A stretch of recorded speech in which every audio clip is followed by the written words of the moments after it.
ஒரு பெரிய ஆறு, அதை கடந்து அடுத்த பக்கம் போகணும். இந்த பக்கம் 8 பேர் நின்றுட்டு இருக்கிறாங்க. 8 பேரும் சேர்ந்து ஒரு குழுவா வந்திருக்கிறாங்க. இவங்க எல்லாருமே பண்டிதர்கள், குருமார்கள், அதாவது அறிவாளிகள். இவங்க எல்லாரும் அந்த ஆற்றை கடந்து அடுத்த கரைக்கு போகணும். அப்புறம் அங்க இருந்து பக்கத்துல இருக்கிற ஒரு ஊருக்கு போய் சேரணும். கரை ஓரமா ஒரு படகு கட்டி கிடந்தது. அதுல ஏறி உட்கார்ந்தாங்க. அது மூலமா அடுத்த கரைக்கு போய் சேர்ந்தாங்க. அங்க போய் கரையேறின உடனே அவங்களுக்குள்ள ஒரு விவாதம். அறிவாளிகள் இல்லையா, அதனால ஒருத்தர் சொன்னார், இந்த படகு நமக்கு உதவி செஞ்சிருக்குது. அது செஞ்ச உதவி மூலமா தான் நாம 8 பேரும் இந்த ஆற்றை கடந்து இந்த பக்கம் வந்திருக்கிறோம். இது செஞ்சிருக்கிற உதவிக்கு நாம நன்றி செலுத்தணும், பதில் மரியாதை செய்யணும். அதை எப்படி செய்யறது அப்படின்னார். இன்னொருத்தர் அதுக்கு ஒரு யோசனை சொன்னார்.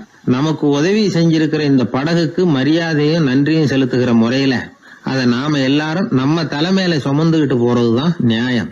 ஏன்னா நம்ம அது சுமந்தது இல்லையா, அதுக்கு பதிலா நாம அதை சுமக்கணும். அதுதான் சரியான நன்றியா இருக்கும் அப்படின்னார். இதுதான் சரியான யோசனைன்னு எல்லாரும் ஒத்துக்கிட்டாங்க. அவ்வளவுதான். உடனே அந்த படகை தூக்கி தலையில வச்சுக்கிட்டு 8 பேர் நடக்க ஆரம்பிச்சிட்டாங்க. அப்படியே அவங்க போக வேண்டிய கிராமத்துக்கு போய் சேர்ந்தாங்க. அந்த ஊர் மக்களுக்கு இது வேடிக்கையா இருந்தது. ஆச்சரியமா அவங்கள பார்த்தாங்க. ஏங்க, எதுக்காக இப்படி செய்யறீங்க அப்படின்னு கேட்டிருக்கிறாங்க. படகுங்கிறது மனிதர்களை கரை சேர்க்கறதுக்காகத்தானே இருக்குது. நாம அதை எதுக்காக சுமக்கணும்? அதை ஆற்றங்கரையிலேயே விட்டுட்டு வந்திருக்கலாமே அப்படின்னாங்க. இதுக்கு அந்த 8 பேர்ல ஒருத்தர் சொன்னாராம், என்ன இப்படி சொல்றீங்க? உங்களுக்கு நன்றி உணர்வே கிடையாதா? நீங்க நன்றி கெட்டவங்களா இருக்கிறீங்க, நாங்க நன்றி உடையவர்களா இருக்கிறோம். நன்றி உடைமை அப்படின்னா என்னன்னு எங்களுக்கு தெரியும்.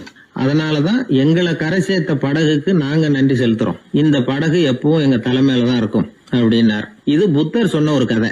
வழி இருக்கு பாருங்க, அதையே முடிவுன்னு நினைச்சு வாழ்நாள் பூரா புடிச்சுக்கிட்டு மனிதர்கள் துன்பப்படுறாங்க அப்படிங்கறது அவருடைய கருத்து. ஒரு மனிதன் ஜபம் பண்றான், வழிபாடு பண்றான், அது மூலமா ஒரு விழிப்புணர்வு கிடைச்சுட்டுதுன்னு வச்சுக்கோங்க. அதுக்கப்புறம் எதுக்கு அந்த ஜபமும் வழிபாடும்? தூக்கி எறிஞ்சிட வேண்டியதானே. ஆனா மனுஷன் அப்படி பண்றது இல்ல. வழிபாட்டையே லட்சியமா வச்சுக்கிட்டு அதையே கெட்டியா புடிச்சுக்குவான். அந்த ஜபத்துக்கு அவன் ஒரு கைதி ஆயிடுறான். அதனால அதை விட்டுட்டு அவனால வெளியில வர முடியல. வழிபாடு மூலமா சாதிச்சுடலாம் அப்படின்னு நினைக்கிறது தப்பு அப்படிங்கிறார் ஓஷோ. ஜபம்ங்கிறது ஒரு முள். காலில் குத்துன முள்ளை எடுக்கிறதுக்கு இன்னொரு முள்ளை பயன்படுத்துறோம். முள்ளை எடுத்தாச்சு, அப்புறம் என்ன? 2 முள்ளையும் வீசி எறிஞ்சிட வேண்டியது தானே. 2 முள்ளுக்குமே இனிமே பிரயோஜனம் இல்லை. பழைய முள் இருந்த இடத்துல புதிய முள்ள குத்தி வச்சா வலிதான் தொடரும். அப்படி செய்யறவன் முட்டாள். ஆனா இப்படிப்பட்ட முட்டாள்களுக்கு உலகத்துல பஞ்சமே இல்லைங்கிறார் அவர். அதனால வழிபாடு, ஜபம் அப்படின்னு எல்லாம் சொல்றோமே, அதையெல்லாம் கூட விழிப்புணர்வோட பயன்படுத்தணும். நம்ம ஆள் ஒருத்தன், அவன் என்னன்னா காலில் ஒரு முள்ளை தைச்சுக்கிட்டான். இன்னொரு முள்ளால அதை எடுத்துக்கிட்டு இருக்கிறான். ரொம்ப நேரமா முயற்சி பண்ணிட்டு இருந்தான். கடைசியா அப்பாடா எடுத்தாச்சு அப்படின்னு சொல்லிவிட்டு மறுபடியும் முள்ள எடுக்க ஆரம்பிச்சான். என்னப்பா இது, அதுதான் முள்ள எடுத்துட்டிய, அதுக்கப்புறம் என்னத்துக்கு முயற்சி பண்ணிட்டு இருக்கிறேன்னு கேட்டாங்க. இதுக்கு அவன் சொல்றான், ஏற்கனவே தச்சிருந்த முள்ளை எப்பவோ எடுத்துட்டேன். அதை எடுக்கிறதுக்காக உபயோகப்படுத்திக்கிட்டு இருந்தேனே இன்னொரு முள்ளு, அது இப்ப உள்ள மாட்டிக்கிட்டு இருக்குது.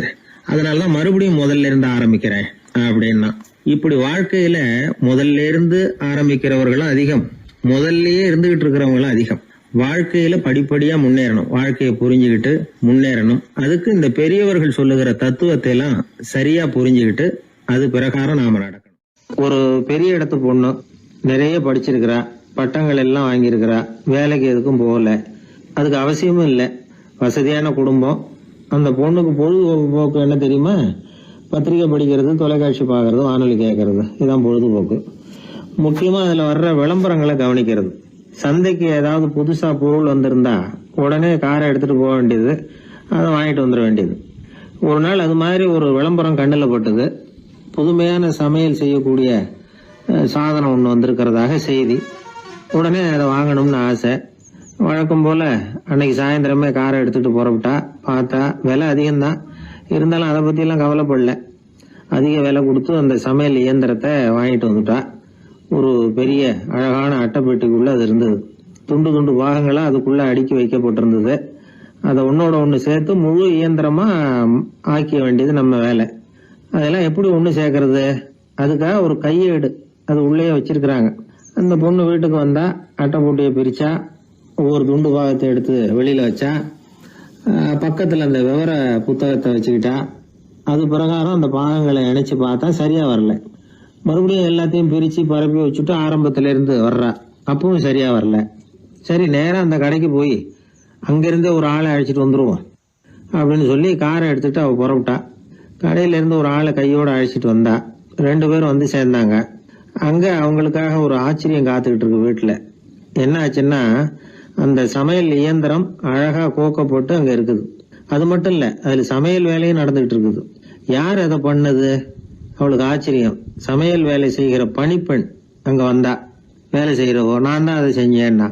அந்த பொண்ணுக்கு படிக்க தெரியாது, பள்ளிக்கூடத்துக்கே போனதில்லை, சமைக்க தெரியும், அவ்வளவுதான். படிப்பறிவு இல்லாத காரணத்தினால அந்த குறிப்பு புத்தகத்தையும் அவளால படிச்சிருக்க முடியாது.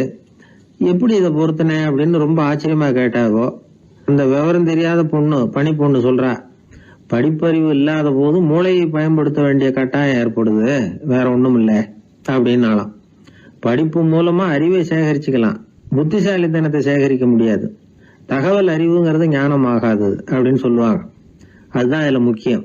நம்மாலும் ஒருத்தன் ரயில்ல பிரயாணம் பண்ணா, ராத்திரி பூரா பயணம், விடிஞ்சதும் பார்த்தா அவன் போட்டியே காணல, யாரை திருடிட்டு போட்டாங்க. அதுக்காக இவன் கவலைப்படணும்ல, கவலைப்படல, சிரிச்சுக்கிட்டு இருக்கிறான். எதிரில் இருந்தவர் கேட்டார், ஏங்க பெட்டியை அவனோ எடுத்துட்டு போட்டானே, அதுக்காக கவலைப்படலையா நீங்க அப்படின்னாரு. நான் எதுக்காக கவலைப்படணும், அதோட சாவி என்கிட்ட தானே இருக்கு அப்படின்னு நானும். இவன் தந்தியை விட வேகமா போகக்கூடியது எது அப்படின்னு கேட்டார் ஒருத்தர். வதந்தின்னார் இன்னொருத்தர். அவர் அப்படி சொன்னதுல ஒன்னும் தப்பு இல்ல. வதந்தி வேகமா பரவறதுக்கு என்ன காரணம்? 1க்கு 2 மிகைப்படுத்தி சொல்ற மனுஷ சுபாவம் ஒரு காரணம், சொல்றத அப்படியே நம்புறது இன்னொரு காரணம்.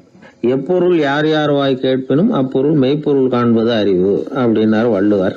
யாரு எதை சொன்னாலும் அதை அப்படியே நம்ப கூடாது, அறிவு வேலை செய்யணும். அதுல எந்த அளவுக்கு உண்மை இருக்குது அப்படின்னு கண்டுபிடிக்கணும். முக்கியமான பொறுப்புல உள்ளவங்களுக்கு எல்லாம் இது ரொம்ப முக்கியமா தேவைப்படுகிற ஒரு தகுதி. ஒரு நாட்டுல ஒரு சாதாரண ஆள் ஒருத்தன் இருந்தான்.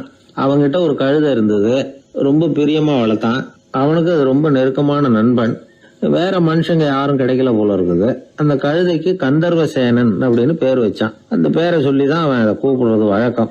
அவ்வளவு பிரியமா வளர்த்த அந்த கழுதை ஒரு நாள் திடீர்னு செத்து போச்சு. எப்படி இருக்கும் அவனுக்கு? ரொம்ப சங்கடப்பட்டான், சாப்பிட கூட பிடிக்கல. அவனுக்கு முகத்தை வந்து மூணு வச்சுக்கிட்டு அவன் பாட்டு உட்காந்துருக்கிறான். அந்த நேரம் பார்த்து அவனுக்கு வேண்டியப்பட்ட ஒருத்தன் அந்த பக்கமா வந்தான். அவனை பார்த்தான். ஏன்டா அப்படி உட்காந்துருக்கிற அப்படின்னு கேட்டான். கந்தர்வசேன செத்து விட்டதா சொல்லி குலுங்கி குலுங்கி அழ ஆரம்பிச்சுட்டான் இவன். கந்தர்வசேனன் யாருன்னு கேட்டான் இவன். அப்படி கேட்ட உடனே அவன் இன்னமும் சத்தம் போட்டு ஒவ்வொன்னு கத்த ஆரம்பிச்சுட்டான். துக்கம் அதிகமாயிட்டுது. அவன் அழற வேகத்தை பார்த்ததும், சரி கந்தர்வசேனன்கிறது முக்கியமான ஒரு பெரிய மனுஷன் போல இருக்கு அப்படின்னு இவன் முடிவு பண்ணிட்டான். நம்ம ஃப்ரெண்டோட துக்கத்தை நாமளும் பகிர்ந்துக்கணும்னு நினைச்சான். உடனே தலையை மொட்டை அடிச்சுக்கிட்டான், மீசை எடுத்துட்டான், கருப்பு உடை போட்டுக்கிட்டான். கந்தர்வசேனன் இறந்த செய்தி இப்படியே காத்து வாக்குல பரவ ஆரம்பிச்சது ஊர் பூரா. ஊர்ல உள்ளவங்க எல்லாம் இந்த செய்தியை கேட்டதும் அவங்களும் தலையை மொட்டை அடிச்சுக்கிட்டு கருப்பு துணி போட்டுக்க ஆரம்பிச்சுட்டாங்க. ஒரே நாள்ல நகரம் பூராவும் துக்கத்துல ஆழ்ந்து போச்சு. எங்க பார்த்தாலும் மொட்டை தலை, கருப்பு துணி. அந்த நாட்டு அமைச்சர் இதை பார்த்தார். ஜனங்கள் எல்லாம் வருத்தமா இருக்கிறாங்களே அப்படின்னு நினைச்சு சில பேரை கூப்பிட்டு விசாரிச்சார், என்ன விஷயம் அப்படின்னு. கந்தர்வசேனன் செத்துட்டார், அதனாலதான் இப்படி துக்கம் அனுஷ்டிக்கிறோம் அப்படின்னாங்க. அவராவது கொஞ்சம் யோசனை பண்ணி பார்த்திருக்கலாம்ல. கந்தர்வசேனன்னு சொல்றீங்களே, யார் அது அப்படின்னு விசாரிக்கலாம்ல. விசாரிக்கல. மக்கள் துயரத்துல நாமளும் பங்கு எடுத்துக்கணும் அப்படின்னு தான் அவர் நினைச்சார். அவரும் உடனே மொட்டை அடிச்சுக்கிட்டு கருப்பு சட்டை போட்டு ஆரம்பிச்சுட்டார். அமைச்சர் இப்படி இருக்காருங்கிற செய்தி அரசருக்கு எட்டுச்சு. அவரு என்ன பண்ணாரு, அவரும் மொட்டை போட்டுக்கிட்டு தூக்கம் அனுஷ்டிக்க ஆரம்பிச்சுட்டார். அன்னைக்கு ராத்திரி ராஜா மொட்டை தலையோட அந்த புறத்துக்கு வரார், முகத்தை முன்னு வச்சுக்கிட்டு. ராணி பார்த்தாங்க. என்னங்க இது, என்ன விஷயம், உங்க துக்கத்துக்கு என்ன காரணம்னு கேட்டாங்க. ராஜா ரொம்ப கவலையோட, கந்தர்வசேனன் செத்துட்டாராம், ஜனங்கள்லாம் வருத்தத்துல இருக்கிறாங்க, அதனால நானும் அவங்களோட துக்கத்துல பங்கெடுத்துக்கிறேன், ஒரு ராஜாவோட கடமை இல்லையா அது அப்படின்னார். அது சரி, கந்தர்வசேனன் யாரு, உங்க அப்பாவா அண்ணனா, எதுக்காக தலையை மொட்டை அடிச்சிங்க அப்படின்னு கேட்டாங்க ராணி. அதுக்கப்புறம் தான் ராஜா யோசிக்க ஆரம்பிச்சார். ஆமா, அதுவும் சரிதானே, நாம என்னத்துக்கு அவசரப்பட்டு இப்படி பண்ணோம் அப்படின்னு சொல்லி நினைச்சுக்கிட்டு அதுக்கப்புறம் அமைச்சரை கூப்பிட்டார். அப்புறம் விவரம் கேட்டார். யாருங்க இது கந்தர்வசேனங்கிறது யாருன்னு கேட்டார். அவரும் அதுக்கப்புறம் தான் யோசிக்க ஆரம்பிச்சார். அவரு ஜனங்களை கூப்பிட்டு விசாரிச்சார். ஒவ்வொருத்தரா விசாரிச்சுக்கிட்டே கடைசியா அந்த ஆளுகிட்ட போய் சேர்ந்தாங்க. கந்தர்வசேனன் யாருன்னு கேட்டாங்க. என்னோட கழுதைன்னாவன். ராஜாவும் மந்திரியும் தலையை தொங்க போட்டுக்கிட்டாங்க. எல்லாரும் சொல்றதையும் கண்ணை மூடிட்டு நம்ப ஆரம்பிச்சா கதை இப்படிதான் போய் முடியும். இந்த காலத்துல எல்லாம் சில பேர் சொல்ற விஷயம் கப்சா மாதிரி இருக்கும், ரீல் விடுறார் அப்படின்னு நினைப்போம். ஆனா அதுலயும் உண்மை இருக்கும். ஒருத்தர் ரொம்ப பெருமையா சொன்னார், சார் 10 பேர் ஒரே குடையில வந்தோம் சார், ஒரு சொட்டு தண்ணி கூட எங்க யார் மேலயும் படல சார் அப்படின்னார். 10 பேர் ஒரே குடையில வந்திருக்கிறாங்க, ஒரு சொட்டு தண்ணி கூட மேல படலையா, பெருமையா சொன்னார். அது எப்படிங்கன்னு கேட்டோம். அவர் சொல்றாரு, ஏன்னா அப்ப மழையே பெய்யல சார் அப்படின்னார். நம்ம உடம்புல ரத்த அழுத்தம் இருக்குதே, அது நல்லதா கெடுதலா? உடனே அது கெடுதல்னு தான் சொல்லுவோம். ஆனா உண்மை அது இல்ல. இயற்கையா உள்ள ரத்த அழுத்தம் நம்ம உடம்புக்கு தேவையான ஒண்ணு. அந்த அழுத்தம் அதிகமா போனாதான் கெடுதல். அததான் நாம பிபின்னு சொல்றோம். ஆனா அது உண்மையிலேயே உயர் ரத்த அழுத்தம், ஹைப்பர் டென்ஷன். இதயம்ங்கிறது ஓயாம வேலை செஞ்சுக்கிட்டு இருக்கிற ஒரு பம்பு. இதயம் சுருங்கி ரத்தத்தை பம்பு செய்யறப்போ ரத்த அழுத்தம் கூடுதலா இருக்கும். இதுக்கு பேரு சிஸ்டாலிக் பிளட் பிரஷர் அப்படின்னு பேர். இதயம் விரிந்த நிலைக்கு திரும்புறப்போ ரத்த அழுத்தமும் குறையுது. இதுக்கு பேரு டயஸ்டாலிக் பிளட் பிரஷர் அப்படின்னு பேர். இப்படி இது மாறி மாறி இருக்கும். இந்த பிபி 140 90 இப்படின்லாம் சொல்றாங்கல்ல, இதுதான். சீரா இருக்க வேண்டிய ரத்த அழுத்தம் ஒரு அளவுக்கு மேல அதிகரிச்சுட்டா ஆபத்து ஆரம்பம்னு அர்த்தம். சரி, இந்த உயர் ரத்த அழுத்தம் உண்டாகிறதுக்கு என்ன காரணம்? இதனாலதான் இது வருதுன்னு ஒரு காரணத்தை குறிப்பிட்டு சொல்ல முடியாது. ஆனா வம்சாவளி காரணம், ரொம்ப டென்ஷனான சூழ்நிலையில வேலை செய்யறது, உடம்பு குண்டா இருக்கிறது, இதெல்லாம் இந்த ஹை பிபிக்கு துணை செய்யுது. அப்படிதான் எடுத்துக்க வேண்டியிருக்குது. இது கிருமியினால ஏற்படுற வியாதி இல்ல, உடம்புல ஏற்படுற ஒரு பழுது, அவ்வளவுதான். 40 வயசுக்கு மேலதான் பொதுவா இது பாதிக்கும். அதெல்லாம் சரி, ஒருத்தருக்கு உயர் ரத்த அழுத்தம் இருக்குது, அதை கட்டுப்படுத்துறதுக்கு வழி ஏதாவது உண்டா அப்படின்னா உண்டு. மருந்து கொடுத்தும் சரி பண்ணலாம். மருந்து இல்லாத சிகிச்சை முறைகளும் இருக்குது. இப்ப மருந்து சாப்பிடுறதுன்னா டாக்டர் கிட்ட போயிடலாம். அதுக்கு இப்ப சுமாரா 30 விதமான மருந்துகள் இருக்குதான். மருந்தோட உடல் கட்டுப்பாடும் மனக்கட்டுப்பாடும் சேர்ந்ததுன்னா ரொம்ப விசேஷம். அது இருக்கட்டும், மருந்து இல்லாம நாம செய்ய வேண்டியது என்ன, அதை தெரிஞ்சுக்குவோம். முதல்ல சீரான உடற்பயிற்சி, வாக்கிங் ரொம்ப நல்லது. மனசை அமைதிப்படுத்துறதுக்கு யோகாசனம், ஆழ்நிலை தியானம், இது மாதிரியான பயிற்சிகள் நல்லது. ஒரு காலத்துல யோகாசனம் பண்ணுங்க, தியானம் பண்ணுங்கன்னு சொன்னா ஒரு மாதிரியா பார்த்தாங்க. இப்ப மருத்துவ நிபுணர்களே அதெல்லாம் ரொம்ப அவசியம்தான் அப்படின்னு சொல்றாங்க. இன்னொரு அதிசய சிகிச்சை முறை இப்போ வழக்கத்துக்கு வந்திருக்குது. பயோ ஃபீட்பேக் அப்படின்னு பேர். மூளையின் அழுத்த அலைகளை பதிவு பண்ணி அதை மறுபடியும் உடம்புக்குள்ள செலுத்தி இந்த ரத்த அழுத்தத்தை சீராக்கி போடுறாங்க. சில பேருக்கு இந்த ஹை பிபி பார்டர் லைன்ல இருக்கும். அவங்களுக்கெல்லாம் மருந்துகள் அவசியம் இல்லை. வாழ்க்கை முறையில சில மாற்றங்களை பண்ணிக்கிட்டாவே போதும். பிஹேவியரல் மாடிஃபிகேஷன்ஸ் சொல்றாங்க. அது எப்படின்னா, பரபரப்பான வாழ்க்கை முறையை தவிர்க்கணும். புகைப்பிடிக்கிற பழக்கம், மது அருந்தும் பழக்கம், இதெல்லாம் இருந்தா விட்டுடணும். சாப்பாட்டுல உப்பை குறைக்கணும். கொழுப்பு சத்து ஆகாரங்களை குறைச்சிக்கணும். முடிஞ்சா விட்டுடலாம். குடும்பத்துல ஏற்கனவே யாருக்காவது ஹை பிபி இருந்தா சந்ததிகள் ஜாக்கிரதையா இருக்கணும். நடுத்தர வயசு அடைஞ்சவங்க அப்பப்ப அந்த பிபி செக் பண்ணிக்கிறது நல்லது. டாக்டர் சொல்றத நம்மள பல பேர் சரியாவே கேட்கறது இல்லை. அதனாலதான் இடைஞ்சல். ஒரு ஆளு பிபின்னு சொல்லி டாக்டர் கிட்ட போனான். உடம்பு குண்டா இருக்கு, அதை குறைக்கணும், முதல்ல தினமும் உடற்பயிற்சி பண்ணு அப்படின்னாரு. சரின்னு சொல்லிவிட்டு வந்தான், செஞ்சான். கொஞ்ச நாள் கழிச்சு மறுபடியும் டாக்டர் கிட்ட போனான். என்னப்பா எக்ஸசைஸ் பண்ணியா அப்படின்னு கேட்டார். தினமும் பண்ணேன் டாக்டர்னா. என்ன பண்ணேன்னு கேட்டார்.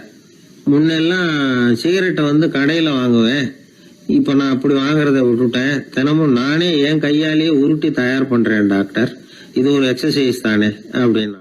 ஒரு தடவை கலைவாணர் NS கிருஷ்ணன் பேராசிரியர் கல்கியை சந்திச்சு பேசிக்கிட்டு இருந்தாராம்.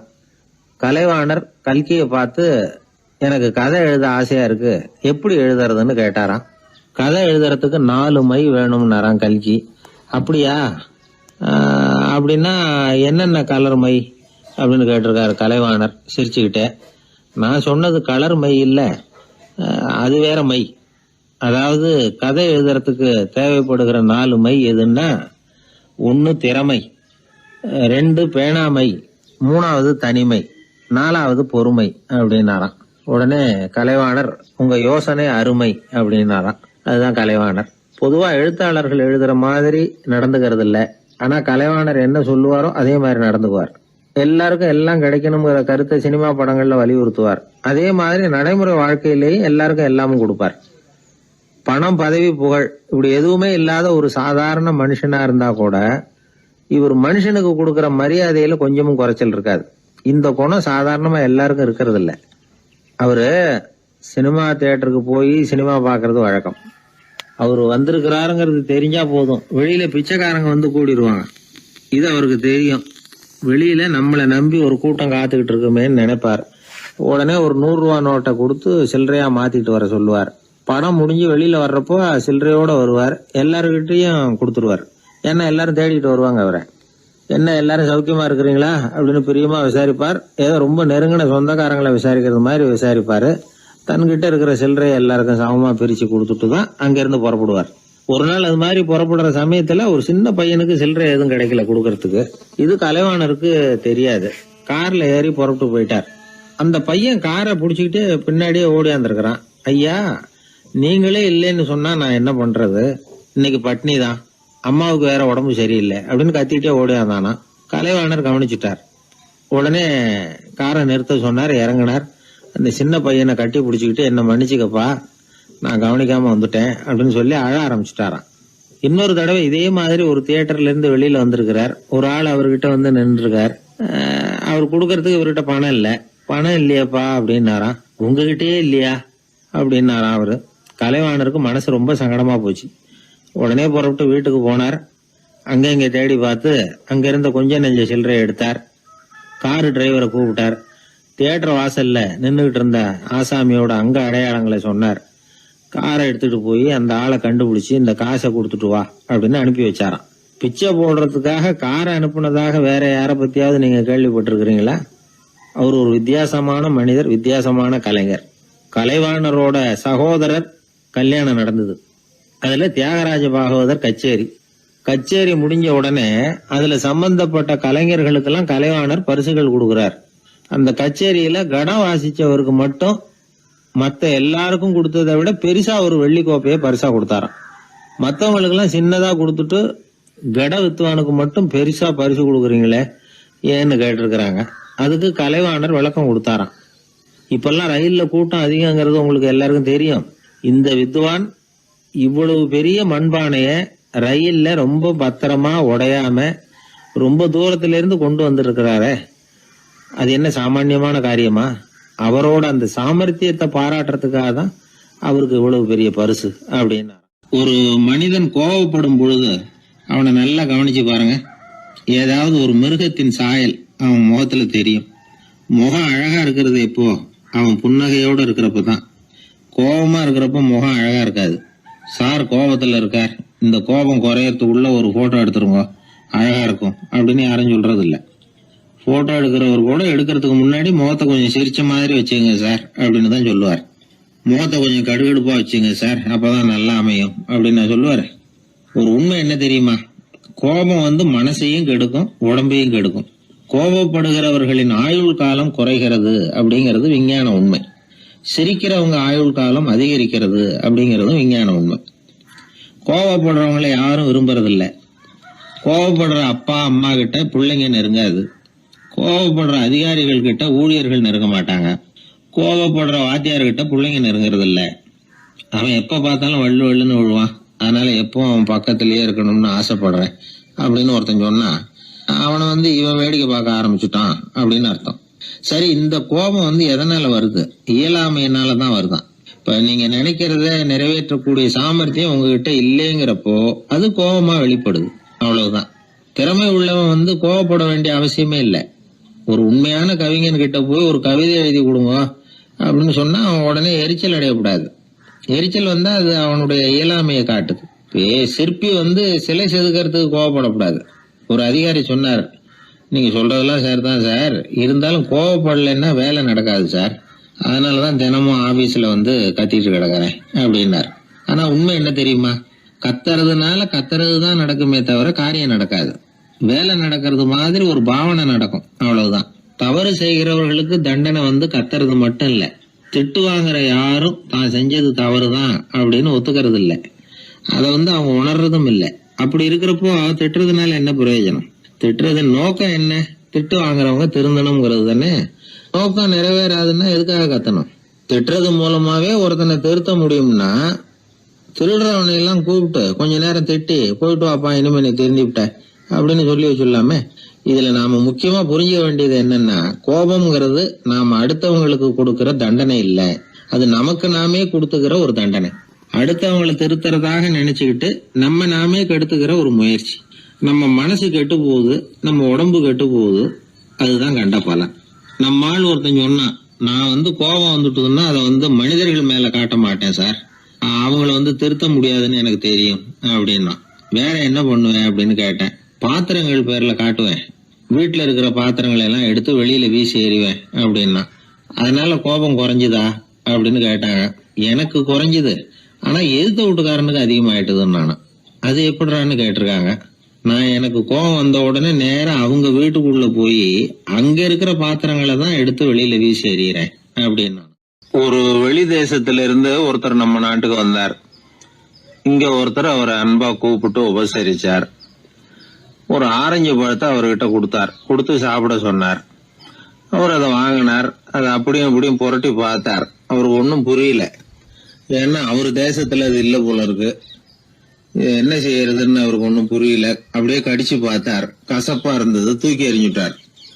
அதை ஏன் தூக்கி எறிஞ்சுட்டீங்கன்னு கேட்டார் இவர். கசக்குது, அதை எப்படி சாப்பிடுறது அப்படின்னாரு அவரு. அது அப்படி சாப்பிடக்கூடாது, மேல உள்ள தோலை எடுத்து எரிஞ்சுடணும், இனிப்பான பகுதி உள்ள இருக்குது அப்படின்னு விவரம் சொன்னார் இவர். இப்படி சொன்னவர் ஒரு யோகி. வாழ்வின் வெளிப்பக்கத்திலேயே இருந்துகிட்டு இருந்தா கசப்பான பிரச்சனைகளையே சந்திக்க வேண்டியிருக்கும். உள்பக்கத்துக்கு போகணும், அப்பதான் அங்க இருக்கிற இனிப்பை உணர முடியும் அப்படிங்கிறார் அந்த யோகி.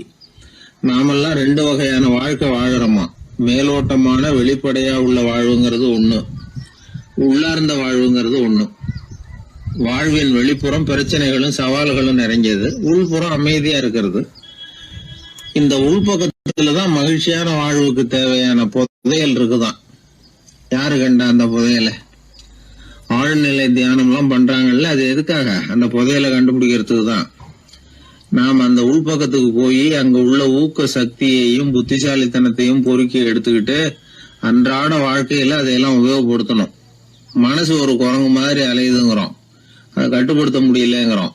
மனசு அலையிறது உண்மைதான். தேனி எதுக்காக அலையுது? தேனுக்காக அலையுது. அது மாதிரிதான் மனசும் அலையுது. மகிழ்ச்சி, சாந்தி இதுகளை தேடி அலையுது. மனசை உள்பக்கமா அலைய விடணும். மகிழ்ச்சியான வாழ்வுக்கு என்னென்ன தேவைங்கிறதை இந்த யோகி சொல்றார். ஊக்கம், புத்திசாலித்தனம், அமைதி, சாந்தம். இது எல்லாம் நம்ம கிட்ட நமக்குள்ளேயே இருக்குது. அதனாலதான் சொர்க்கம் நமக்குள்ளே இருக்குன்னு சொல்றது. புதையல நமக்குள்ளேயே வச்சுக்கிட்டு அதை தேடி புலம்பிக்கிட்டு இருக்கிறது ரொம்ப வேடிக்கைங்கிறார் அவர். இதெல்லாம் கேட்கறப்போ உங்கள பல பேருக்கு கோபம் கூட வரலாம். என்ன சார் இது, இன்று ஒரு தகவல்ல ஏதாவது உபயோகமா சொல்லுவீங்கன்னு பார்த்தா என்னமோ தத்துவம் எல்லாம் பேசிக்கிட்டு இருக்கிறீங்களேன்னு நினைக்கலாம் நீங்க. இதுவும் உபயோகமான விஷயம்தான். நாம தியானம் அது இதுன்னு எதுவும் பண்ணலன்னா கூட மனசுல அழுத்தமோ இறுக்கமோ இல்லாம எப்பவும் சந்தோஷமா இருக்கிறதுக்கு பழகிட்டா அதுவே போதும். ஏன்னா மன இறுக்கத்தினாலேயே ஏகப்பட்ட நோய்கள் வருதான். பெருவாரியான உடம்பு கோளாறுகளுக்கு வாழ்க்கையின் விரக்தியாலேயும் தோல்விகளாலேயும் ஏற்படுற மன இறுக்கம்தான் காரணம்ங்கிறது மருத்துவ ஆராய்ச்சி முடிவு. நான் இறுக்கம் இல்லாம இருக்கிறதுக்கு தான் பிரியப்படுறேன், இந்த சமூகம் அதுக்கு இடம் கொடுக்கலையே, என்ன பண்றது அப்படிங்கிறது சில பேரோட கேள்வி. இந்த சமூகத்தை சரி செய்ய வேண்டியது நாம தான், நம்மளை சரி பண்ணிக்க வேண்டியது நாம தான். நான் சரியா இருக்கிறேன், சமூகம் சரியில்லைன்னு அதை ஒதுக்கி பிரயோஜனம் இல்லை. ஒரு குடும்பஸ்தர், அவர் மனசுல எப்பவும் டென்ஷன். அவர் டென்ஷன் இல்லாம இருக்கிறதுக்கு பழகிக்கிட்டார். அதுக்கப்புறமா அவர் சொல்லுவார், நான் ஒன்னும் ஆழ்நிலை தியானம்லாம் பண்ணல, இருந்தாலும் என் மனசு எப்பவும் அமைதியா தான் இருக்குது. இவ்வளவுக்கும் எங்க வீட்டுல தினமும் என் சம்சாரத்துக்கும் எங்க அம்மாவுக்கும் சண்டை நடந்துகிட்டே தான் இருக்கும் அப்படிம்பார். அது சரிங்க, உங்க அம்மா ஒரு பக்கம், உங்க மனைவி ஒரு பக்கம், அவங்க 2 பேரும் சண்டை போடுறப்போ நீங்க எந்த பக்கம் இருப்பீங்க அப்படின்னு கேட்டார் ஒருத்தர்.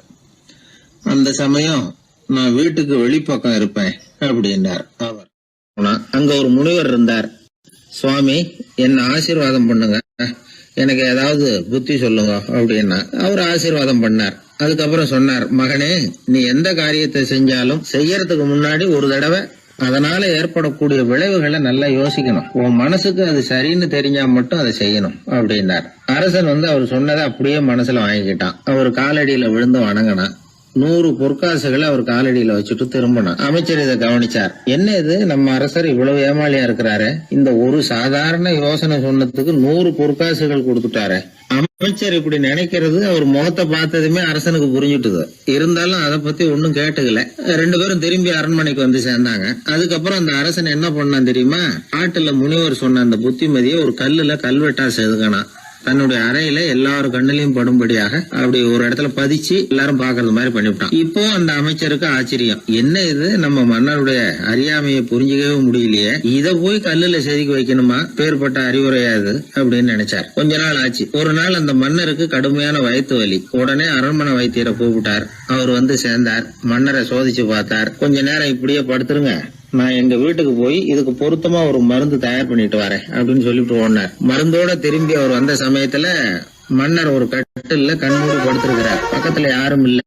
வைத்தியர் வந்தார். ஒரு சின்ன கோப்பையில கொஞ்சம் மருந்த ஊத்தினார். அப்படியே அங்க சுத்தி முத்தி பார்த்தார். ஏதோ ஒரு பொடியை வந்து அதுல கலந்தார். கலந்து எடுத்துக்கிட்டு மன்னரை நெருங்கினார். கொஞ்சம் யோசனை பண்ணார். அப்புறம் திரும்பி போனாரு. கையில இருந்த மருந்து அப்படியே கீழே கொட்டிவிட்டு வந்தார். அந்த கோப்பையை நல்லா கழுவி சுத்தம் பண்ணிவிட்டு மறுபடியும் கொஞ்சம் மருந்த ஊத்திட்டு வந்தார். அதுக்கப்புறம் மன்னா அப்படின்னு சொல்லி மெதுவா கூப்பிட்டாரு. இவர் எழுந்திருச்சார். அப்புறம் இவரு சொன்னார், மன்னர், வைத்தியரே, நான் வந்து கண்ணை மூடிக்கிட்டு இருந்தாலும் அப்பப்ப கவனிச்சுக்கிட்டு தான் இருந்தேன். முதல்ல எதையோ கலந்தீங்க, அப்புறம் அதை கொட்டிவிட்டு வேற என்ன விஷயம், உண்மையை சொல்லுங்க அப்படின்னு மிரட்டினார். வைத்தியர் மிரண்டு போட்டார்.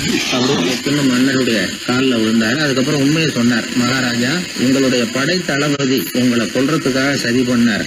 விஷம் கலந்து கொடுக்கும்படியாக சொன்னார். வெகுமதி நிறைய தர்றேன்னார். நானும் சரின்னு சொல்லிவிட்டு இங்க வந்தேன். அவர் கொடுத்த விஷப்புடிய மருந்துல கலந்தேன். எடுத்துக்கிட்டு உங்ககிட்ட வந்தப்போ எதிரில நீங்க வச்சிருக்கிற அந்த கல்வெட்டு வாசகம் கண்ணுல போட்டது.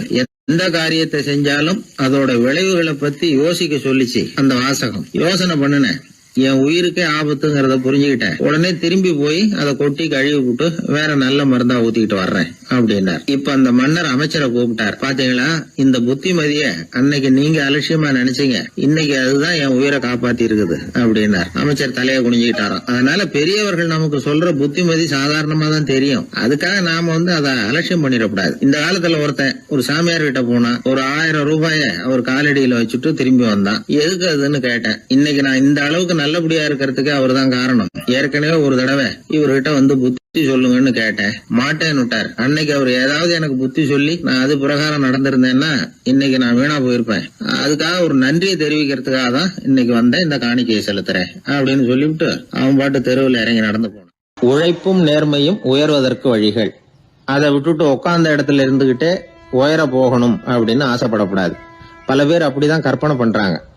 அந்த கற்பனையிலேயே பாதி வாழ்க்கை ஓடி போடுது.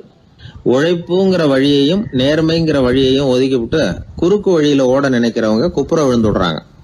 எந்த தொழிலை நாம செய்தாலும் சரி, அந்த தொழிலுக்குரிய பெருமையை நாம புரிஞ்சுக்கிட்டு அதுல ஈடுபடணும்.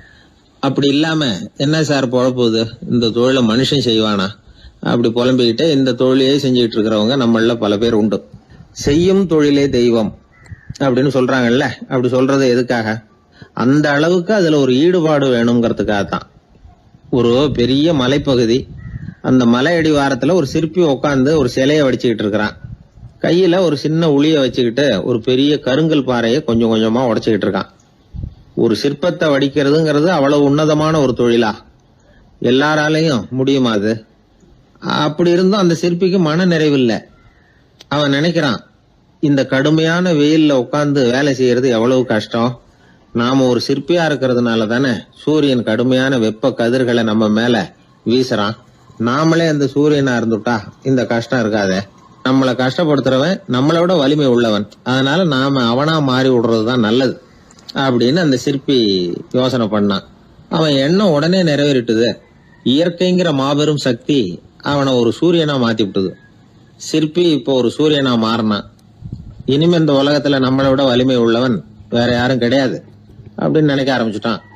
அவனுக்கு மகிழ்ச்சியா இருந்தது. அந்த மகிழ்ச்சி அதிக நேரம் நீடிக்கல. ஏன்னா கொஞ்ச நேரத்துல ஆகாயத்துல கரிய மழை மேகங்கள் அப்படியே சூழ்ந்து வந்தது.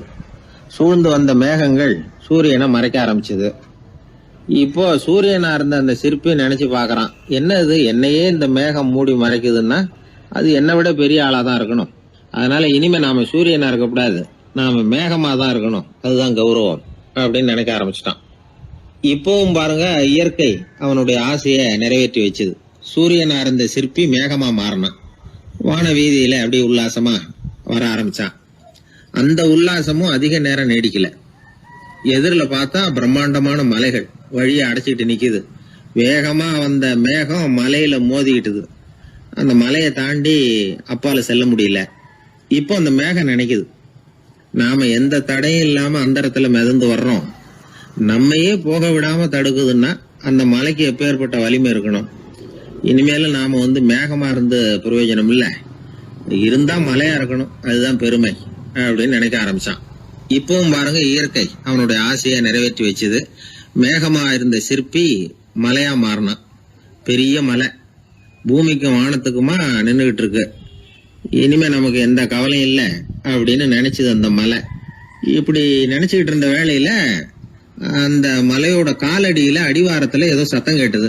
என்ன சத்தம் இது அப்படின்னு சொல்லி அந்த மலை மெதுவா குனிஞ்சு பார்த்துதான்.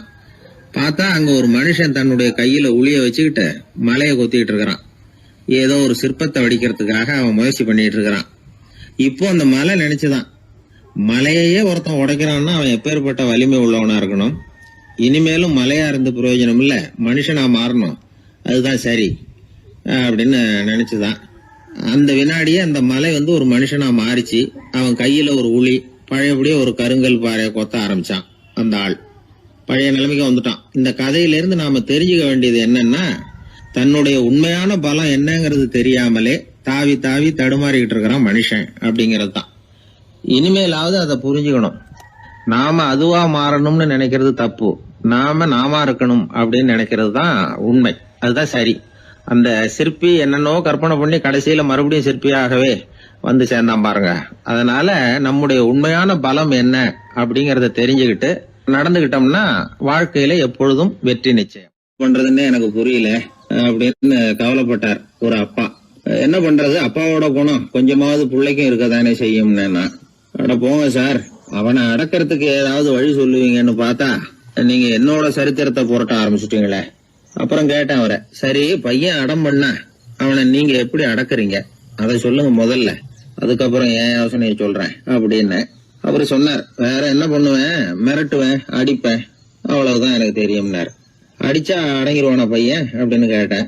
அது எப்படிங்க அடங்குவான், இன்னமும் தீவிரமா அடம் பண்ண ஆரம்பிச்சிருவான், கத்தி ரகலை பண்ணிவிடுவான் அப்படின்னாரு. குழந்தை அடம் பண்றானேங்கிற கவலை பல குடும்பங்கள்ல உள்ள ஒரு பிரச்சனை தான்.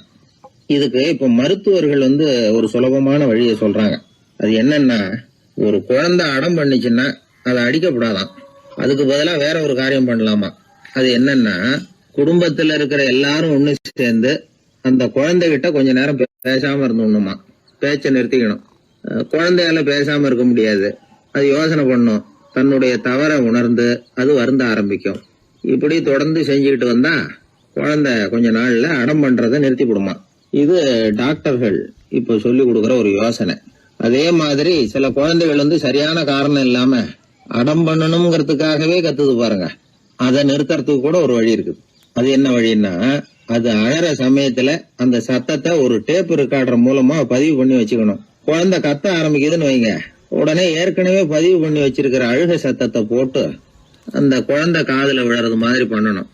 தன்னுடைய அழுகை சத்தத்தை கேட்க ஆரம்பிச்ச உடனே அந்த குழந்தை தான் அழறதை நிறுத்திக்குமா.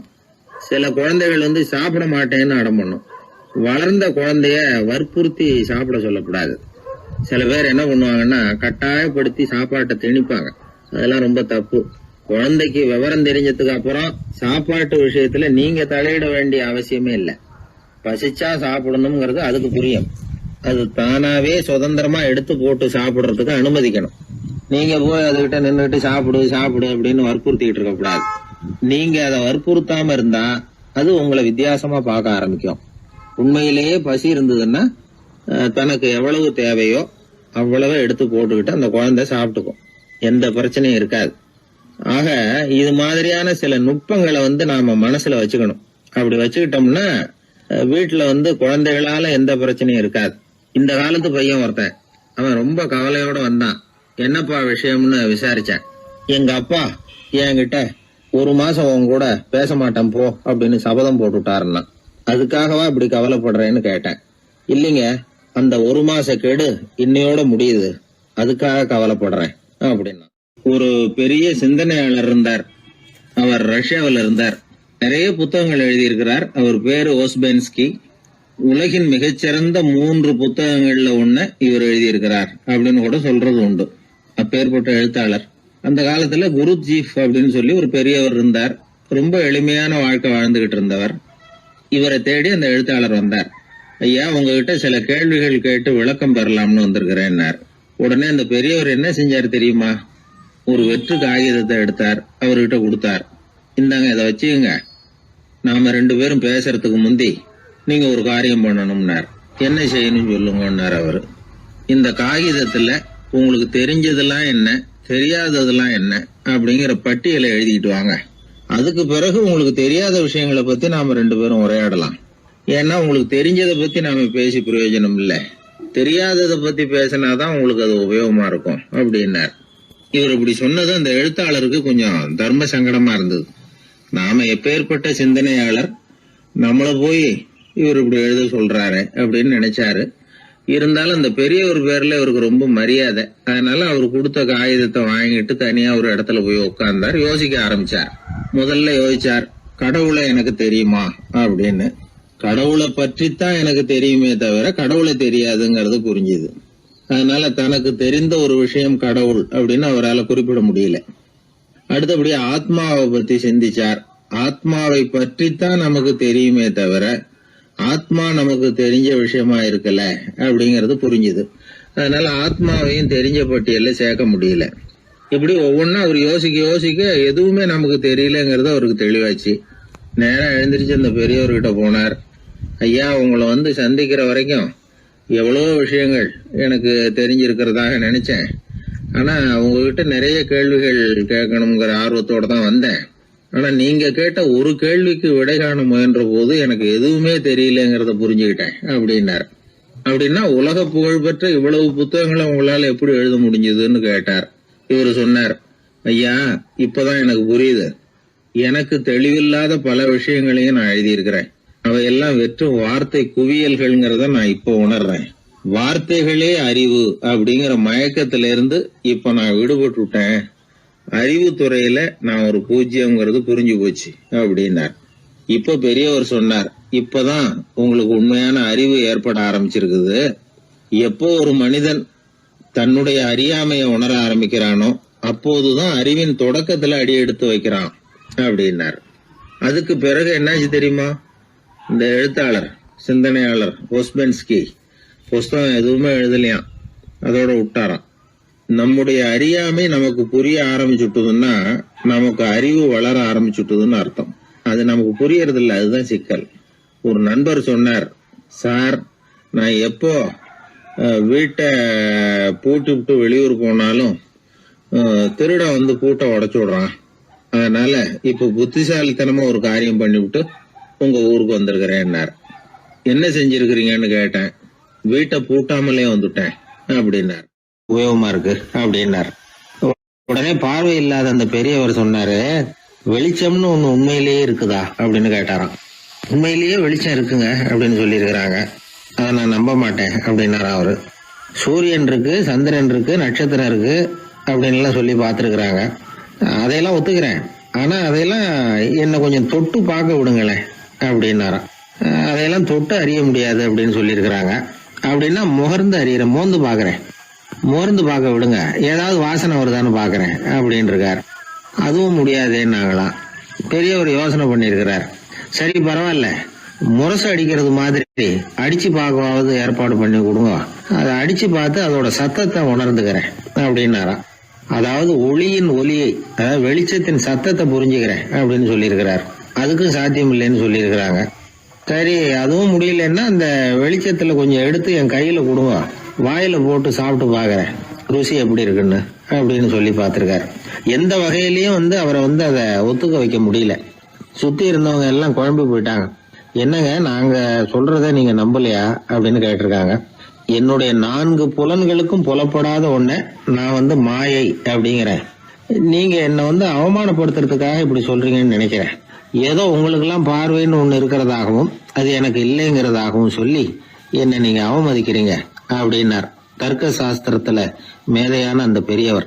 சுத்தி இருந்தவங்க பார்த்தாங்க, வெளிச்சம் இருக்குங்கிறத இவர் நம்பணும், இவரை நம்ப வைக்கணும் அப்படின்னா அது புத்தரால தான் முடியும் அப்படின்னாராம் ஒருத்தர். சரி அவர்கிட்டயே போவோம் அப்படின்னு சொல்லி எல்லாரும் அவர்கிட்ட போய் சேர்ந்தாங்க. விவரத்தை சொன்னாங்க. புத்தர் சிரிச்சாராம். எப்படிப்பட்டதுன்னு நான் நினைக்கிறேனோ, அதாவது உண்மை, அப்படித்தான் அவரும் நினைக்கிறார். எதையும் அனுபவபூர்வமா உணர்ந்தாதான் நம்ப முடியும். ஒளிய அனுபவித்து அறியாத வரையில அது இருக்கிறதா இல்லையா அப்படிங்கிற கேள்விக்கு இடம் கிடையாது.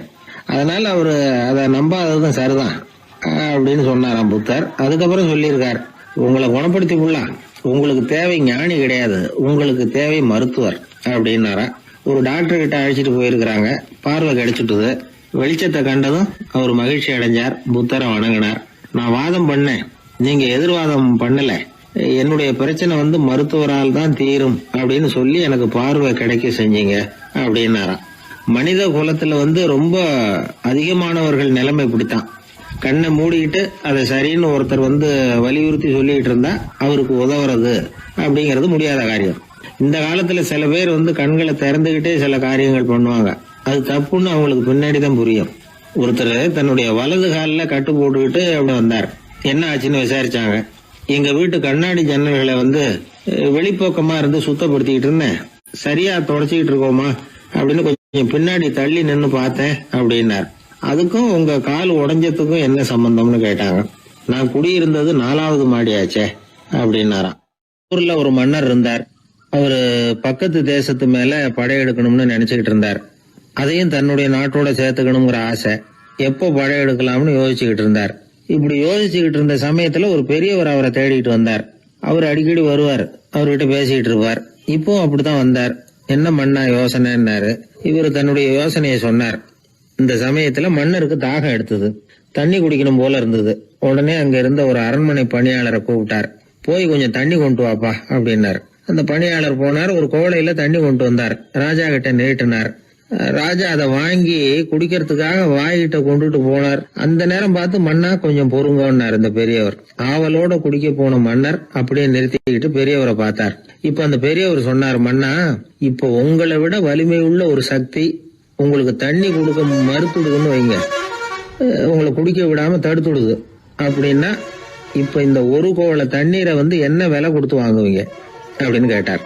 இப்போ எனக்கு இருக்கிற தாகத்துக்கு என்னுடைய அரசாங்கத்துல பாதியையாவது கொடுத்து இந்த தண்ணியை வாங்கறதுக்கு தயங்க மாட்டேன்னார் அவர். சரி இப்ப அந்த தண்ணியை குடிங்கன்னார் பெரியவர். மன்னர் ஆவலோட அந்த தண்ணியை குடிச்சு முடிச்சார். அதுக்கப்புறம் கொஞ்ச நேரம் தன்னுடைய படையெடுப்பு பத்தி சொல்லிட்டு இருந்தார். கொஞ்ச நேரம் கழிச்சு மறுபடியும் இந்த பெரியவர் கேட்டார், மன்னா இப்போ நீங்க ஒரு கோவள தண்ணீரை குடிச்சு முடிச்சிட்டீங்க. இப்ப அந்த தண்ணீர் உங்க உடம்ப விட்டு வெளியில வரக்கூடிய பாதை அடப்பட்டு போச்சு அப்படின்னு வச்சுங்க, அதை வெளியேற்றுவதற்காக நீங்க எவ்வளவு செலவழிப்பீங்க அப்படின்னு கேட்டார். மன்னர் யோசனை பண்ணார். அப்படி ஒரு நிலைமை ஏற்பட்டு போச்சுன்னா என்னுடைய அரசாங்கம் பூராவையும் அதுக்கு ஈடா தர்றதுக்கு கூட தயங்க மாட்டேன்னார். இப்ப அந்த பெரியவர் சொன்னார், எந்த அரசாங்கத்தின் மதிப்பு ஒரு கோவள தண்ணீர் அளவுக்கு கூட இல்லையோ அந்த அரசாங்கத்தை அடையணுங்கிற பேராசையில மனிதர்கள் தங்களுடைய சகோதரர்கள் கூடவே சண்டை போட்டுக்கிறாங்களே, அதுல ஏதாவது அர்த்தம் இருக்குதா அப்படின்னாராம். மன்னருக்கு இப்பதான் அர்த்தம் புரிஞ்சுதான். மனசுல தெளிவு உண்டாச்சு. தன் மனசுக்குள்ள உண்டான வெறிய விரட்டி அடிச்சு விட்டார். அதுக்கப்புறம் நிம்மதியா ஆட்சி புரிஞ்சார். இப்படி ஒரு கதை. உயிருக்கு என்ன விலை கொஞ்சம் யோசனை பண்ணி பாருங்க. ஆனா அது இப்ப எவ்வளவு மலிவா போயிட்டுது, அதையும் யோசனை பண்ணி பாருங்களேன். ஆசை பேராசையா மாறுது, அப்புறம் அது வெறியா ஆகுது, அதுக்கப்புறம் பைத்தியம் பிடிக்குது. இந்த காலத்து மனிதர்களுக்கு 2 விதமான பைத்தியம் பிடிச்சிருக்கிறதாக ஒரு பெரியவர் சொல்றார். ஒன்னு பணம், இன்னொன்னு அதிகாரம். இதெல்லாம் எவ்வளவு காலத்துக்கு நீடிக்கும்? ஒரு சர்வாதிகார நாட்டுல 3 பேர் ஜெயில இருட்டு அறையில பேசிக்கிட்டு இருக்கிறாங்க. நீ எப்படி இந்த ஜெயிலுக்கு வந்த அப்படின்னு ஒருத்தர் கேட்டாராம். இந்த நாட்டு ராஜாவை ஆதரிச்சு நான் பிரச்சாரம் பண்ணினேன், அதனால கூட்டத்துல தகராறு வந்துட்டுது, கலவரமா போச்சு, அதுக்கு நான் தான் காரணம்னு அரெஸ்ட் பண்ணி இங்க கொண்டாந்து போட்டாங்க அப்படின்னாராம் அவரு. சரி நீ எப்படி இங்க வந்த அப்படின்னு இன்னொருத்தரை பார்த்து கேட்டிருக்காரு. நான் இந்த நாட்டு ராஜாவை எதிர்த்து பிரச்சாரம் பண்ணேன், அதனால கலவரம், அரெஸ்ட் பண்ணி கொண்டாந்து போட்டாங்கன்னார். சரிப்பா நீ எப்படி அங்க வந்த அப்படின்னு 3வது ஆளை பார்த்து இவங்க கேட்டாங்களாம். இதுக்கு அந்த ஆள் மெதுவா வெளிச்சத்துக்கு நான் தான் இந்த நாட்டு ராஜா அப்படின்னாராம். சில பேருக்கு தொட்டதெல்லாம் வெற்றியா முடியும், சில பேருக்கு தொட்டதெல்லாம் தோல்வியா முடியும். இதுல உள்ள ரகசியம் என்ன? அதை தெரிஞ்சுக்கணும்னா இந்த கதையை கேளுங்க. ஜப்பான்ல ஒரு பெரிய வீரர் இருந்தார். அவர் பேரு நொபுனாகா. அவர்கிட்ட இருந்த படை வீரர்கள் கொஞ்சம் பேர் தான். சிறிய படை பலத்தை வச்சுக்கிட்டு பெரிய பெரிய படைகளை எல்லாம் முறியடிச்சிருக்கிறார். அவர் அவ்வளவு சாமர்த்தியம் உள்ளவர். ஒரு தடவை எதிரி மீது படையெடுத்து போயிருக்கிறார். அப்போ அவருடைய படை வீரர்களுக்கும் தளபதிக்கும் ஒரு சந்தேகம் வந்துட்டுது. இந்த போர்ல நாம வெற்றி பெற முடியுமா அப்படிங்கிற சந்தேகம் இருந்தாலும் இதை எப்படி தலைவர்கிட்ட தெரிவிக்கிறது? ரொம்ப யோசனை பண்ணாங்க. கடைசியா கொஞ்சம் துணிச்சலை வரவழைச்சுக்கிட்டு மெதுவா கேட்டுட்டாங்க. அவர் பார்த்தார், சரி அதை நாம முடிவு செய்ய வேணாம். புத்த விகாரத்துக்கு போயிட்டு வருவோம், பூவா தலையா போட்டு பாத்துருவோம், என்ன வருதோ அது பிரகாரம் செயல்படுவோம். என்ன சொல்றீங்க? ஏன்னா போருக்கு செல்லும் பொழுது முழு மனசோட போகணும், ஊசலாட்டம் இருக்கக்கூடாது அப்படின்னார். தளபதியும் படை வீரர்களும் சரின்னு ஒத்துக்கிட்டாங்க. உடனே அவங்க எல்லாரும் அங்க பக்கத்துல இருந்த கோயிலுக்கு போனாங்களாம். தலைவர் உள்ள போனார். எல்லாரும் ஆவலோட வெளியில காத்துக்கிட்டு இருக்கிறாங்க. ரொம்ப நேரத்துக்கு அப்புறம் அவர் வெளியில வந்தார். தளபதி, துணை தளபதிகள் எல்லாரையும் கிட்டத்துல கூப்பிட்டார். அவங்க முன்னிலையில ஒரு தங்க காசை எடுத்தார். இத பாருங்க, இப்ப பூவா தலையா போட்டு பாத்துருவோம். பூ வந்தா தோத்துருவோம், தலை வந்தா ஜெயிச்சிருவோம். அதனால பூ விழுந்தா போர் வேணாம், அதை தவிர்த்துருவோம். தலை விழுந்ததுன்னா போருக்கு போவோம். விதி இப்போ நம்ம கையில தான் இருக்கு. இங்க என்ன தீர்ப்பு கிடைக்குதோ அது பிரகாரம் நடப்போம் அப்படின்னு சொல்லிவிட்டு தங்க காசு சுண்டி போட்டார். அது அப்படியே சுழன்று மேல போய் கணீர்னு தரையில வந்து விழுந்தது. எல்லாரும் ஆவலோடு அதை குனிஞ்சி பாக்குறாங்க. தலை விழுந்திருக்குது. ஒரே மகிழ்ச்சி, ஆரவாரம். அதுக்கப்புறம் அவங்களுக்கு சந்தேகம் வரவே இல்லை. அப்படியே உறுதியான ஒரு முடிவோட போருக்கு போனாங்க. வெற்றியோட திரும்பி வந்தாங்க. வெற்றி விழா நடக்குது. தளபதி பேசுறார். இந்த வெற்றியை காசுதான் முடிவு பண்ணுச்சு, அதனால விதியை வெல்ல யாரால முடியும் அப்படின்னார். சொல்லிவிட்டு உட்கார்ந்தார். அப்போ அந்த தலைவர் தன்கிட்ட இருந்த அந்த தங்க காசை எடுத்து ரகசியமா தளபதி கிட்ட கொடுத்தாராம். தளபதி அதை வாங்கி பாக்குறாரு. அந்த நாணயத்துல 2 பக்கமும் தலை தான் இருக்குது. இதுல இருந்து என்ன தெரியுதுன்னா, வெற்றியின் ரகசியம் என்னன்னா மன உறுதி தான். எதை செஞ்சாலும் மனக்குழப்பம் இருக்கக்கூடாது. எண்ணி துணிக கருமம், இது வள்ளுவர் வாக்கு. பரீட்சை ரிசல்ட் வர்ற சமயம் ஒரு பையன் ஒரு காசை சுண்டி போட்டு தலையா பூவா பாத்துக்கிட்டு இருந்தான். என்னப்பா பாஸா ஃபெயிலா பாக்குறியா அப்படின்னு கேட்டாங்க. பரீட்சை ரிசல்ட்டை பொறுத்த வரைக்கும் எனக்கு சந்தேகம் இல்லை சார் அப்படின்னா. அப்புறம் எதுக்கு இது அப்படின்னு கேட்டாங்க. ரிசல்ட் வந்த பிறகு எங்க அப்பா என்ன திட்டுறதோட விட்டுருவாரா இல்ல அடிப்பாரா அப்படிங்கறத தெரிஞ்சுக்கிறதுக்காக இது அப்படின்னு. ஒரே ஒரு ஊர்ல ஒரு ராஜா இருந்தார். அவரு ஒரு வித்தியாசமான ராஜா. எந்த வகையில வித்தியாசமானவர்னு கேட்டா, மக்கள் கிட்ட வரி வசூல் பண்றதுல கொஞ்சம் வித்தியாசமானவர். மற்ற மன்னர்கள் மாதிரி ஒரு நேரடியா வரி வசூல் பண்றது இல்ல, கொஞ்சம் மறைமுகமா அதை பண்ணுவார். அது எப்படின்னா, ஒவ்வொரு குடிமக்களுக்கும் மாசம் ஒரு மரக்கால் நெல்லு மக்கள் கொடுக்கறது இல்ல, ராஜா மக்களுக்கு கொடுப்பார். ஒரு மரக்கால் நெல்ல, அதாவது அரண்மனையில இருந்து ஒவ்வொரு வீட்டுக்கும் நெல் வந்து சேர்ந்துரும். அந்த ஒரு மரக்கால் நெல்லை இவங்க வாங்கிக்கிட்டு அதுக்கு பதிலா ஒரு மரக்கால் அரிசியை ராஜாவுக்கு திருப்பி கொடுக்கணும். இதுதான் அந்த ஊர் வழக்கம். ராஜா வந்து ஜனங்களுக்கு நெல்லை கொடுத்துட்டு அதுக்கு பதிலா அதே அளவு அரிசியா திருப்பி வாங்கிக்குவார். இதை தவிர வரி ஏதும் வசூல் பண்றது இல்ல. இப்படி ஒரு ராஜா. இது மேம்போக்கா பாக்குறதுக்கு ஏதோ சாதாரணமா தெரிஞ்சாலும் குடிமக்கள் ரொம்பவும் கஷ்டப்பட்டாங்க. ராஜா கொடுக்கற நெல்லையும் அரிசியாக்கணும், அதோட இன்னும் ஒரு பாதி அரிசியை இவங்க சேர்த்தும் கொடுத்தாகணும். மக்கள் வந்து ராஜாவை திட்ட ஆரம்பிச்சுட்டாங்க. இந்த ராஜா எப்ப சாவார் அப்படின்னு எதிர்பார்க்க ஆரம்பிச்சுட்டாங்க. ஏன்னா ரொம்ப கஷ்டப்படுத்துறாரு அப்படின்னு. பல பேர் அந்த ஊர்ல வீட்டை காலி பண்ணிவிட்டு வெளி தேசத்துக்கு போயிட்டாங்க. இங்க காலம் தள்ளுறது ரொம்ப கஷ்டம்னு. மக்கள் எதிர்பார்த்தது மாதிரியே நடந்தது. அந்த மன்னன் நோய் வந்து படுத்த படுக்கை ஆயிட்டான். ராஜா இப்படி சாக கிடக்குறாருன்னு தெரிஞ்சும் மக்கள் யாருமே வந்து பாக்கல. எப்படி பாப்பாங்க? அவர் தான் எப்ப போவாருன்னு பாத்துக்கிட்டு இருக்கிறாங்களே. என்ன ஏன் யாருமே வந்து பார்க்க மாட்டேங்கிறாங்க நம்ம குடிமக்கள்ல அப்படின்னு மந்திரி கிட்ட கேட்டார் ராஜா. நம்ம ஊர்ல மக்கள் எங்க இருக்காங்க பாக்குறதுக்குன்னாரு அவரு. ஏன் என்னாச்சு அவங்களுக்குன்னு கேட்டார். அமைச்சர் அப்பதான் அரசனுக்கு அவன் பண்ணின தவற வந்து சுட்டி காட்டினார். மக்களுக்கு இழைத்த கொடுமையை எடுத்து சொல்லி புரிய வச்சார். அதுக்கப்புறம் தான் மன்னருக்கு ஞானோதயம் வந்தது. செய்த பாவங்களை எண்ணி வருத்தப்பட்டான். மெதுவா அமைச்சர் பக்கம் திரும்பி, எங்க என் புள்ளன்னு கேட்டான். அவர் எங்கேயாவது ஊர் சுத்திக்கிட்டு இருப்பார், சூதாட்ட விடுதிகள்ல கிடப்பார் அப்படின்னாரு அமைச்சர். அவன் எங்க இருந்தாலும் உடனே அழைச்சிட்டு வாங்கன்னு உத்தரவு போட்டார் ராஜா. அடுத்த நாளே இளவரசனை கொண்டாந்து நிறுத்தினாங்க. தந்தையே என்ன செய்யணும்னா சொல்லுங்க அப்படின்னு கேட்டான் இளவரசன். அவர் சொன்னார், மகனே, மக்களுக்கு வந்து நான் பொல்லாதவன் ஆயிட்டேன், அவங்க எல்லாம் என்ன நல்லவன்னு சொல்லணும். அப்படி அவங்கள சொல்ல வைக்க வேண்டியது உன்னோட பொறுப்புன்னார். தந்தையே, நீங்க வந்து கவலைப்படாதீங்க, உங்களை ரொம்ப ரொம்ப நல்லவர்னு மக்கள் சொல்லும்படியாக நான் செய்யறேன் அப்படின்னா பையன். அதுக்கப்புறம் கொஞ்ச நாள்ல பையன் பட்டத்துக்கு வந்தான். அவன் என்ன பண்ணான், வரி வசூல் பண்ற முறையில ஒரு மாற்றத்தை உண்டு பண்ணான். என்ன மாற்றம் பண்ணனான்னா, ஒவ்வொரு வீட்டுக்கும் ஒரு மரக்கால் உமிய கொடுக்கறது, அதுக்கு பதிலா ஒரு மரக்கால் அரிசியை வாங்கிக்கிறது. அப்பா என்ன பண்ணாரு, நெல்லை கொடுத்துட்டு அரிசியா வாங்கினார். இவன் மகன் உமிய கொடுத்துட்டு அரிசியா வாங்கினான். கொஞ்ச காலம் ஆச்சு. ஒரு நாள் மந்திரியை கூப்பிட்டு கேட்டான், அமைச்சரே, நம்ம ஊர் மக்கள் என்ன பேசிக்கிறாங்க அப்படின்னு. உங்க அப்பா ரொம்ப நல்லவன்னு பேசிக்கிறாங்க அப்படின்னாரு அமைச்சர். எப்படி இருக்கு பாருங்க, இவன் பண்ற கொடுமையில அப்பங்காரன் ரொம்ப நல்லவன் ஆயிட்டான். அதாவது இளவரசனை விட பழைய மன்னரே ரொம்ப நல்லவர், ரொம்ப பாதி கஷ்டம் தான் இது முழு கஷ்டம்ங்கிறது மாதிரி ஆயிட்டுது. எப்படியோ அப்பாவுக்கு கொடுத்த வாக்க புள்ள காப்பாத்தி விட்டான். அதாவது மன்னர் ரொம்ப நல்லவர்னு சொல்ல வைக்கிறேன்னு தானே சொன்னான், அதே மாதிரி சொல்ல வச்சுட்டான். இந்த காலத்துல இது மாதிரி அப்பாவுக்கு உதவுற பிள்ளைகள் உண்டு. ஒரு பிள்ளையாண்டான்னு சொன்னான், நான் எங்க அப்பாவுக்கு ரொம்ப ரொம்ப உதவியா இருக்கிறேன் அப்படின்னா. அப்படியா, உங்க அப்பாவுக்கு ரொம்ப உதவியா இருக்கிறியா அப்படின்னா, உங்க அப்பா என்ன செஞ்சுட்டு இருக்காருன்னு கேட்டேன். சும்மாதான் இருக்கிறார் அப்படின்னா அவன். சும்மா இருக்கிறதுக்கு இவன் உதவியா இருக்கிறானா? இப்படி இருக்கிறாங்க. அதாவது நல்லவன் அப்படின்னு பேர் வாங்குறது ரொம்ப கஷ்டம். அத எந்த வகையில வாங்கணும்னு முடிவு பண்றதுதான் முக்கியம். அதனால வாழ்க்கையில நாம மன்னரா இருந்தாலும் சரி, சாதாரண மக்களா இருந்தாலும் சரி, நல்ல